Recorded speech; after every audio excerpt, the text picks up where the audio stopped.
ya podcast sederhana tentu dengan situasi kita yang cukup terbatas, tapi setidaknya ini adalah bagi informasi, bagi pengalaman.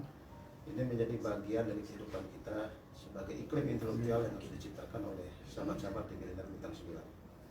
Baik teman-teman dimanapun Anda berada, saya kali ini kehadiran seorang tamu. Kalau di meme mungkin sudah teman-teman baca, teman-teman lihat. Kali ini kita akan berbicara soal sampah. Jadi di sebelah kanan saya ini sebenarnya anak muda yang luar biasa, umur masih muda, aktivitas padat. Saya kira prestasi-prestasi juga perlu menjadi bahan pelajaran kita semua, sehingga bisa menjadi spirit agar kita bisa lebih maju di situasi walaupun masa pandemi seperti ini. Baik, saya perkenalkan ya, atau mau perkenalkan diri sendiri? Boleh. Silakan. Perkenalkan diri dulu, Bu. Assalamualaikum warahmatullahi wabarakatuh. Nama saya Agus Setiawan. Saya pendiri WISAVE. WISAVE itu apa? WISAVE itu adalah Sembilan. organisasi sosial dan pendidikan. Dan ya, program unggulan kita adalah pendidikan berbasis sampah. Pendidikan berbasis sampah. Oke, alright. Ini yang menjadi grand issue kita hari ini. Soal sampah ini kan menjadi masalah klasik, tapi sebenarnya barangnya ada, tapi ada juga kalau di negara-negara, kalau bicara negara lah, peta global kita, negara ini 3 kategorinya. Ada negara miskin, ada negara menengah, dan juga ada negara maju. Nah, kita ini masuk negara yang menuju maju tadi. Tapi mungkin pendekatannya agak beda-beda.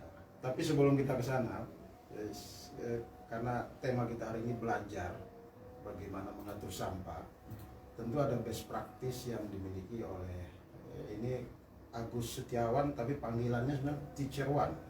Teacher One ini, ya beliau ini setahu saya dulu adalah sebagai penggagas satu klub English Club di Dompu, tapi sudah mampu mengembangkan gerakan itu sebagai charity, tapi berbasis ekonomi juga. Ada keuntungan ekonomi dan juga ada soal-soal pendidikan yang menjadi best practice hari ini.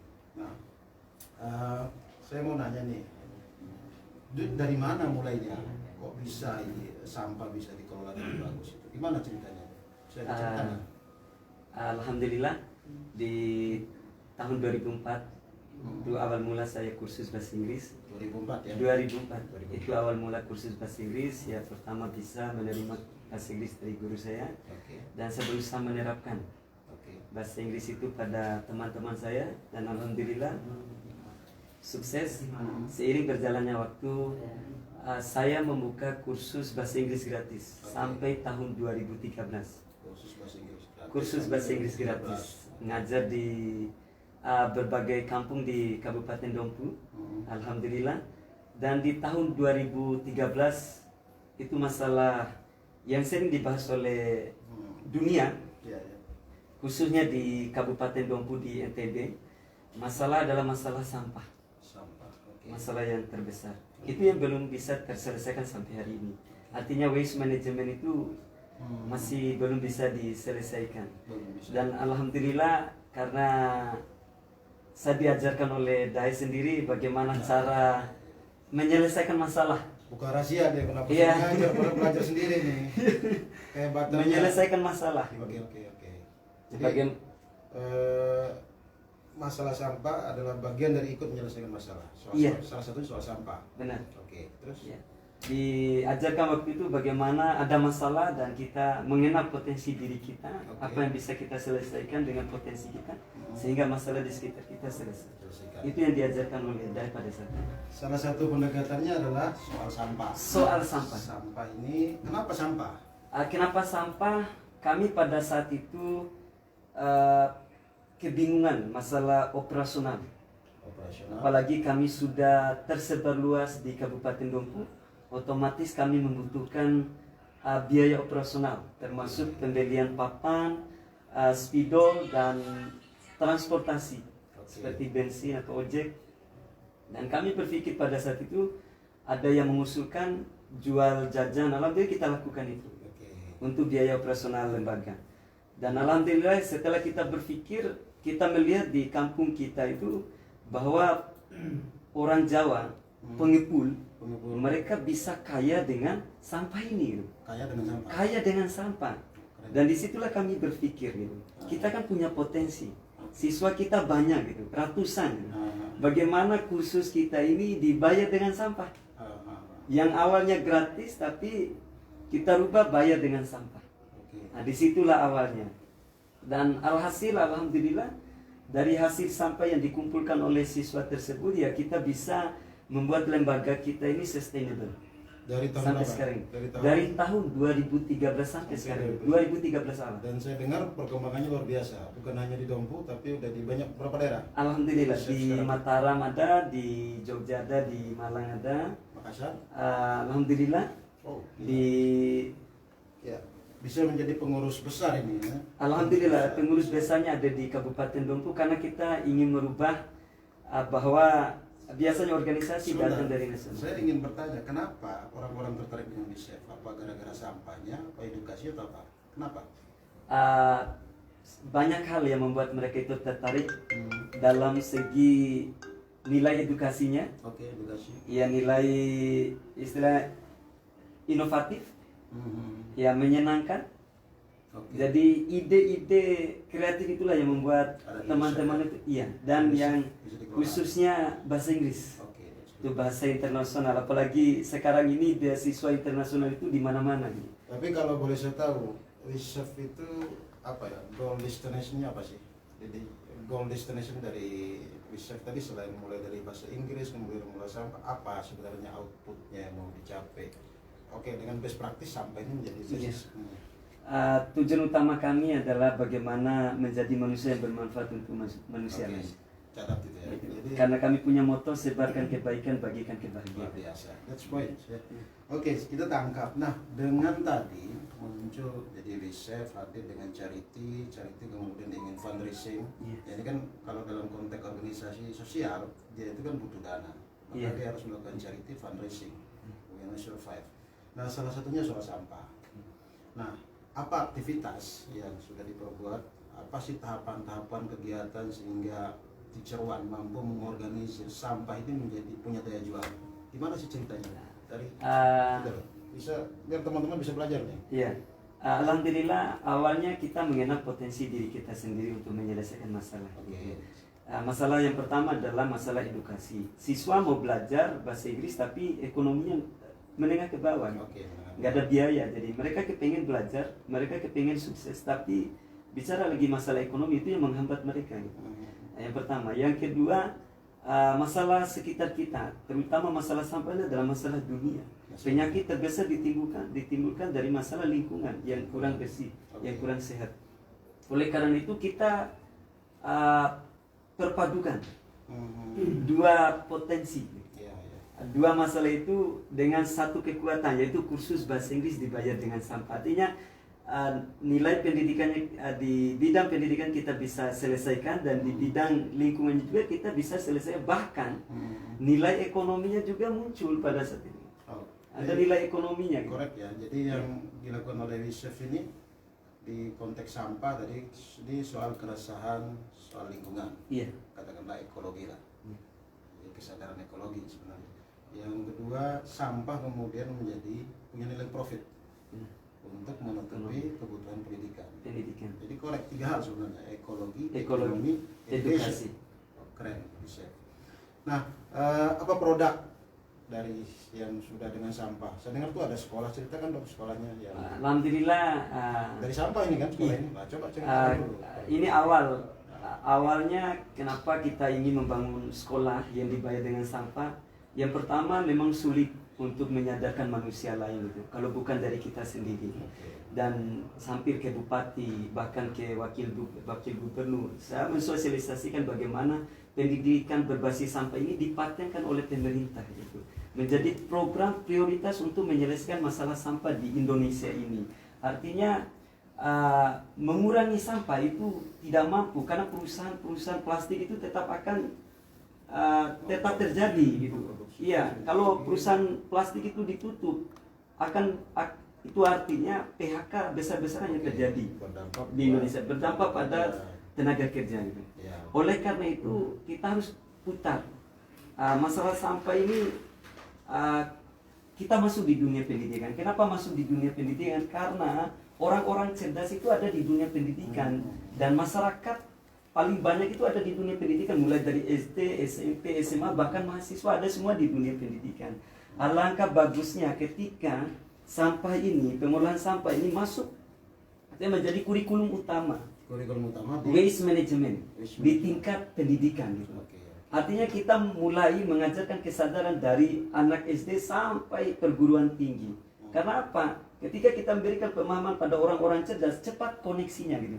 Beda dengan masyarakat biasa gitu. Ya, ya. Kita mau merubah mindset mereka itu sulit gitu.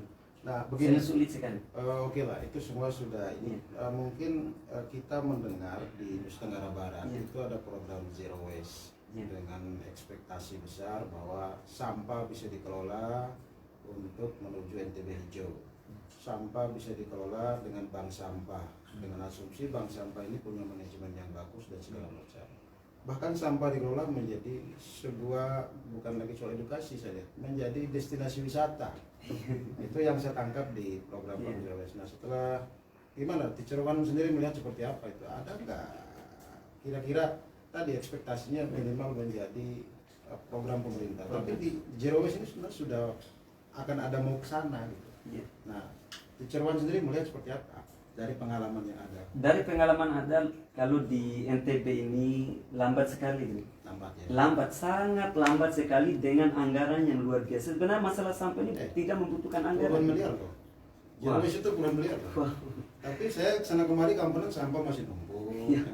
Nah, ternyata juga programnya ada tong-tong sampah. Nah, mungkin best practice yang bisa diberikan. Mungkin teacher bisa menjelaskan bagaimana sih mengelola sampah sehingga bisa menjadi uang. Nah, ini teknik-teknik seperti apa sih? Apakah dengan teknik bank sampah atau mungkin tadi mengorganisir volunteer untuk mengut sampah lalu diolah seperti apa, lalu dijual kemana? Bisa nggak diceritakan? Teknik sirkulasi, bagaimana zero waste itu bisa terselesai, bisa di-manage. Itu salah satu caranya adalah pendidikan berbasis sampah. Artinya sampah yang dipilah oleh siswa dari rumah dibawa ke sekolah sebagai iuran pendidikan. Itu terjadi ya di sana? Alhamdulillah itu terjadi, dan kita mampu bertahan sampai 8 tahun hari ini. 8 tahun itu terjadi di Dompu. Di Dompu terjadi. Dan alhamdulillah kita bisa mengumpulkan berapa duit itu? Alhamdulillah kalau satu kursus kursus itu bisa menghasilkan 3 juta per bulan. 3 juta per bulan. Itu satu tempat kursus, belum ke tempat kursus berapa yang orang satu tempat kursus? Berapa siswa didik? Berapa? Kalau siswa didik satu tempat kursus itu, kalau khusus saya itu 100 lebih orang. 100 lebih orang. Kali berapa tempat kursus? Kali kita tempat sekarang ini kita ada di 10, lebih dari 10 ya. Lebih dari 10 tempat kursus. 3 juta kali 10, 30 juta dong. Yes. Oleh chef. Alhamdulillah itu tergantung dari tempat kursusnya materi. Kalau pribadi saya, ini menarik. Iya. WeChef dengan kemampuan yang ada mampu mengumpulkan uang secara charity tapi berbasis profit untuk kepentingan pendidikan. 30 juta loh selama 1 bulan. Tapi pemerintah mengeluarkan dana 60 sekian 8 miliar. Kita belum melihat hasilnya. Sampah di mana-mana ini. Produk pendidikannya apa? Ekonomiknya apa? Ekologinya apa? Justru sampah busuk menimbulkan ini. Nah, oke. Dilanjutkan dari teacher. Setelah ngumpul duit itu gimana cara mengelolanya? Apakah ada banknya, ada apanya? Itu kalau kita jualkan di bank sampah yang manage selanjutnya. Setelah pendidikan basis sampah, bank sampah yang menjemput itu. Setelah itu bank sampah yang jual di pengepul. Bank sampah itu dikelola oleh WeChef sendiri? Bank sampah dikelola oleh kita sendiri, dan itu ada pekerjanya mereka, dan itu mereka digaji masing-masing. Dan setelah itu bank sampah bayar ke kursus masing-masing. Iya. Dan diserahkan ke tempat masing-masing. Mensupport kebutuhan pendidikan tadi. Alhamdulillah. Soal alat tulis lah. Alat tulis termasuk gaji guru. Termasuk gaji guru murni dari pendidikan berbasis sampah ini. Nah, orang-orang yang sudah merasakan sejauh ini sejak 2013 sampai sekarang punya nggak Wisef datanya berapa generasi, artinya berapa puluh orang sih, berapa ratus orang yang sudah menikmati pendidikan berbasis sampah ini? Alhamdulillah banyak sekali. Memang data tidak bisa saya tunjukkan di sini. Termasuk SMA 1 Dompu. SMA 1 Dompu awalnya kita promosi belum mereka pahami, dan sekarang ini alhamdulillah mereka mendapatkan keuntungan. Sekali timbang di SMA 1 Dompu itu 1 juta paling rendah. Mereka timbang dari hasil sampah. Mereka bisa satu kali ngambil. Itu kegiatan OSIS itu berjalan dengan lancar dari biaya operasional, dari biaya pendidikan berbasis sampah tadi. Artinya dari sampah saja sekolah bisa mengelola uang gitu. Untuk apa? Untuk administrasi sekolah, untuk kegiatan anak, bahkan sekolah pun bisa memberikan beasiswa prestasi untuk anak-anak yang berprestasi dari sampah tersebut. Kalaupun kita mau mengelola sampah tersebut dengan baik. Ini masalahnya kita orang Indonesia dengar iya, melakukannya itu yang belum dilakukan.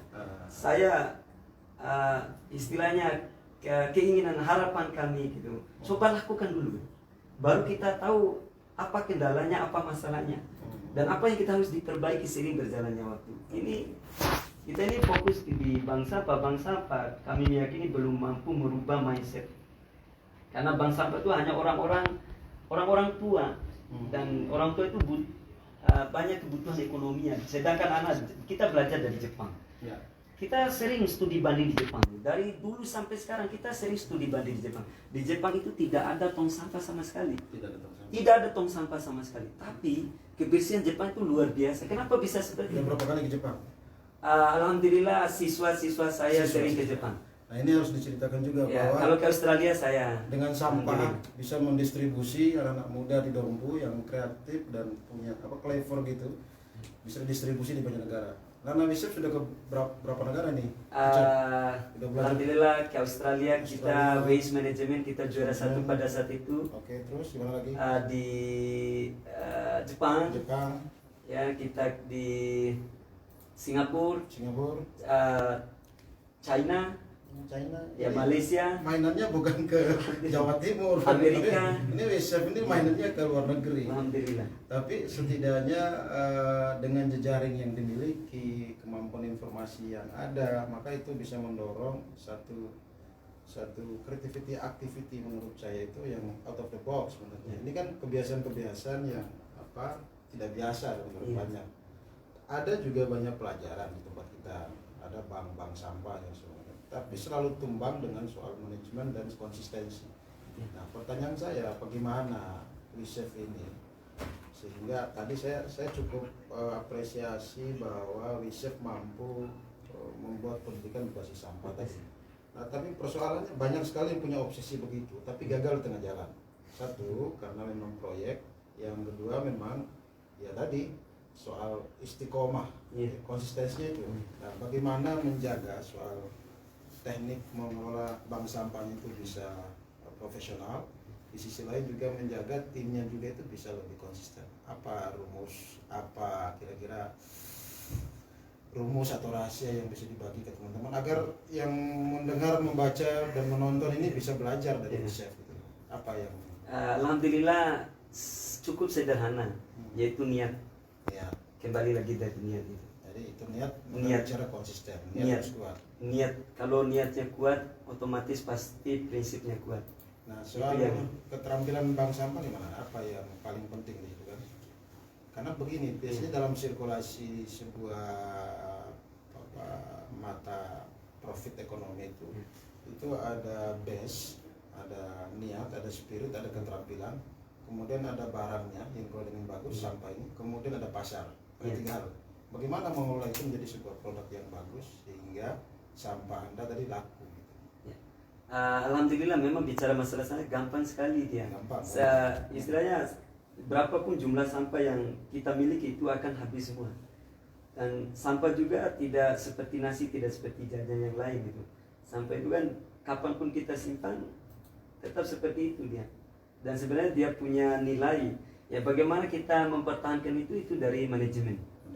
Ya manajemen yang baik di bank sampah. Di bank sampah itu sendiri. Ini satu manajemen yang profesional. Iya, tetap. Berarti pengelolanya ada gajinya, Alhamdulillah. ada honornya. Jelas. Oh, ada sih. Iya, karena kita harus mengatur biaya operasionalnya, biaya untuk pekerjanya, dan biaya untuk operasional lembaga. Karena ada beberapa bank sampah di NTB ini, dia yang punya bank sampah, terus adiknya bendahara, kakaknya itu adalah bagian manajemen HRD. Apakah hal itu bisa menjamin atau tidak? Tapi paling tidak itu sisi profesional menjadi ini ya, menjadi bahan pertimbangan utama. Memang nepotisme itu bahaya. Nah, nepotisme Itu sangat bahaya. Saya selama membangun lembaga ini belum pernah jadi ketua sendiri, ketua yayasan di lembaga ini, dan bahkan yang pemimpin pun itu adalah orang lain semua.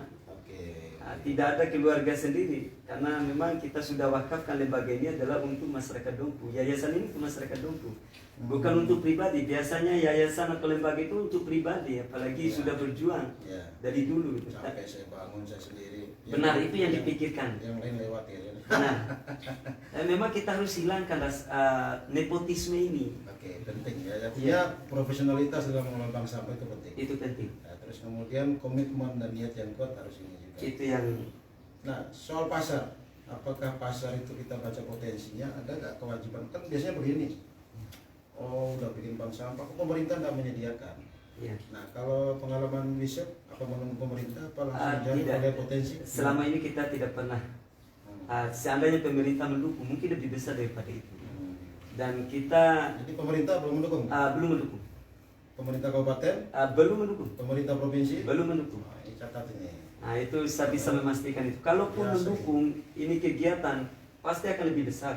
Itu yang menjadi masalah. Bicara masalah nepotisme tadi, akan menghilangkan kreativitas, inovatif. Anak-anak yang cerdas itu akan disingkirkan gitu. Kalau nepotisme gitu. Ya, nepotisme pada bendera masing-masing. Padahal di sekitar kita itu banyak orang-orang cerdas yang kita marginalkan. Oke, kita kembali lagi ke soal ini. Teacher One, bahwa kita bicara soal bahwa pendidikan berbasis sampah. Salah satu kenapa penting kita bicara itu, karena kemampuan tadi mendorong sampah itu menjadi alat untuk orang bisa berpendidikan. Hari ini Indonesia punya alokasi budget 20% untuk pendidikan, tapi juga masih juga orang yang belum bisa akses untuk sekolah. Nah, sekarang teman-teman dengan sampah bisa membuka sekolah. Bahkan sekolahnya saya dengar itu menyenangkan. Alhamdulillah, sampai siswanya itu diusir dulu baru mau pulang. Nah, itu berarti ada sesuatu yang tertarik. Alhamdulillah. Apa? Sampai nggak mau pulang? Kenapa?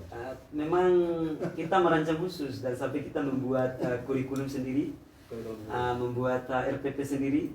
Apa nama sekolahnya? Mungkin bisa SMK Wisef Creative International Islamic School.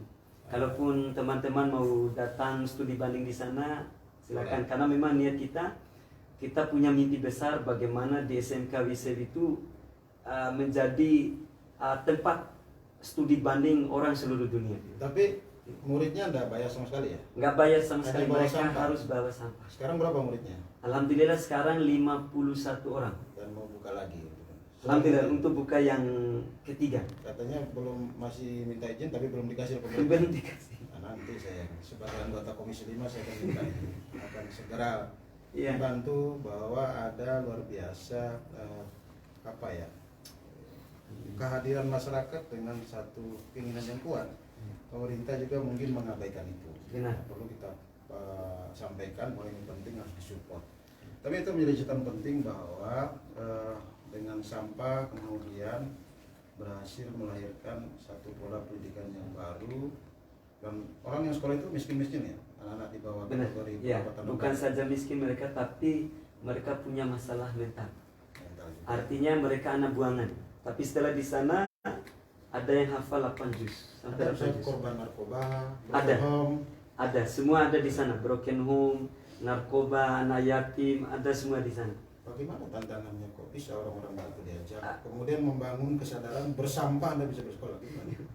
Memang dari niat kita, kalau kamu niatnya berbuat baik ya pasti istilah niat kita bagaimana sekolah ini untuk orang-orang miskin, untuk orang-orang yang bermasalah. Berarti aktor-aktornya, kader-kader Wisef itu luar biasa canggih ya melakukan pendekatan. Alhamdulillah. Ada nggak ilmu-ilmu itu Ada. Memang itu yang khusus. Kalau di NGO itu community organizer namanya. Iya. Jadi CO memberikan kesadaran, ini loh sampah itu penting. Nah, ini menjadi pembelajaran penting buat kita semua bahwa soal sampah itu memang kadang-kadang orang menganggap hal yang buruk, hal yang tidak baik dan susah diurus. Padahal dari ceritanya Teacher One nggak susah, menyenangkan, bahkan ada efek ekonomi dan bisa mendorong satu kreativitas yang luar biasa. Ini satu pelajaran penting buat kita semua. Apa yang dilakukan oleh teman-teman WISEF di kampung sana kan Dompu itu mungkin di Nusa Tenggara Barat itu salah satu daerah yang tidak terlalu luas jumlahnya ini. Tapi ingat, Dompu itu calon daerah kaya selanjutnya karena punya tambang. Nah, oleh sebab itu berbanggalah ini kita. Di sisi lain mungkin ini menjadi pembelajaran juga bahwa soal mengatur sampah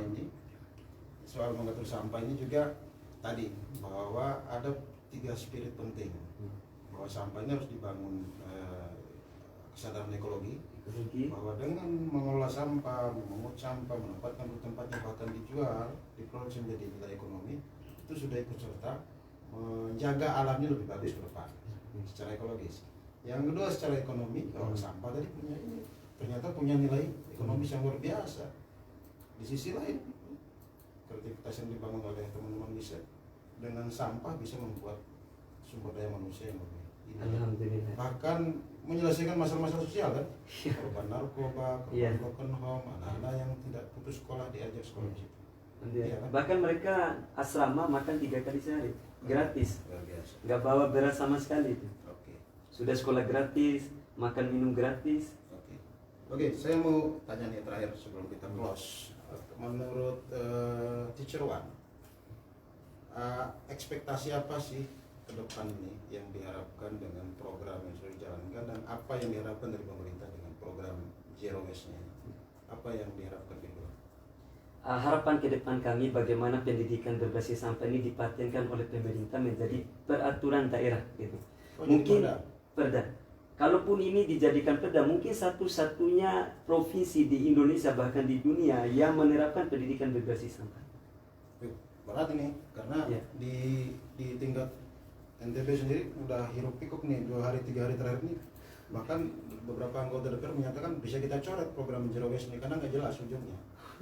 Ya itu saya juga menyatakan bahwa Zero Waste itu kemarin ya bagus di atas kertas tapi buruk di itu sebenarnya solusi, kita cari saja solusi. Kalau istilahnya menghilangkan program Zero Waste ini, itu akan memunculkan masalah terbesar di NTB ini. Karena sampah itu adalah masalah terbesar. Dan kalaupun kita mampu membaca peluang bahwa sampah itu adalah bukan sampah, tapi dia adalah punya nilai. Bahkan di negara lain itu sampah itu adalah penghasil terbesar income negaranya itu. Dan begitu pun kami rasakan, mungkin tentang bank sampah, mungkin lebih utamakan tentang pendidikan berbasis sampah ini tanpa modal. Ada tinggal kita mengeluarkan surat, dikirim ke sekolah-sekolah, bagaimana sekolah itu menjalankan pendidikan berbasisnya. Mungkin 1 siswa 1 minggu 1 kilo. Setiap minggu mereka bawa sampah. Kalau sampah ini udah punya nilai ekonomis, ini kan yang belum terbangun ini kan soal sense. Sense orang bahwa sampah ini tadi 3 hal, ekologi, ekonomi, edukasi. Nah, itu tugas pemerintah, dan saya kira belajar dari WISEF ini, sebelum saya setuju kalau program soal Zero Waste itu tidak harus dibuang ya, tapi kita perbaiki, kita kembali apa yang kurang, ini harus dievaluasi. Itu catatan penting. Nah, sebelum terakhir nih, Teacher, soal tadi ekspektasinya sudah ada bahwa berharap ada perda, bagaimana perda pengelolaan sampah berbasis pendidikan. Korek itu bagus, luar biasa, dan semoga ini bisa menjadi satu dorongan bersama. Nah, sebelum kita tutup, next apa yang mau dikerjakan oleh Teacher One untuk menindaklanjuti ini supaya bisa survive, akan lebih meninggi dan terus menerus dengan goal destination-nya? Ya, memang kita sekarang ini fokus di pendidikan formal. Di WISEF-nya, SMK WISEF-nya, dan yang kedua kita akan membuka sayap, memperlebar lagi WISEF ini, bagaimana WISEF ini menjadi dikenal di istilahnya di nasional. Itu yang tujuan kami ke depan. Dan tadi harapan kami ya mudah-mudahan pemerintah itu mendengarkan ide-ide anak muda. Oh iya. Ya bukan hanya egois pada ide sendiri atau kepentingan politik sendiri. Ya harapan kita itu Ini nyindir saya nih, saya politis aja. ya harapan kita pemangku kekuasaan, kebijakan, mohon anak muda itu dilibatkan Oke. dalam menuangkan ide. Dan untuk anak muda yang istilahnya yang sama-sama bergelut di bidang pergerakan atau organisasi, no US dollar. Kalau anak muda diberi dolar ya pasti pemikirannya hanya dolar. Oke. Kalau anak muda diberi ruang dan waktu, kesempatan, itu akan menjadi anak muda yang visioner, Oke. kreatif dan inovatif. Oke, that's point ya.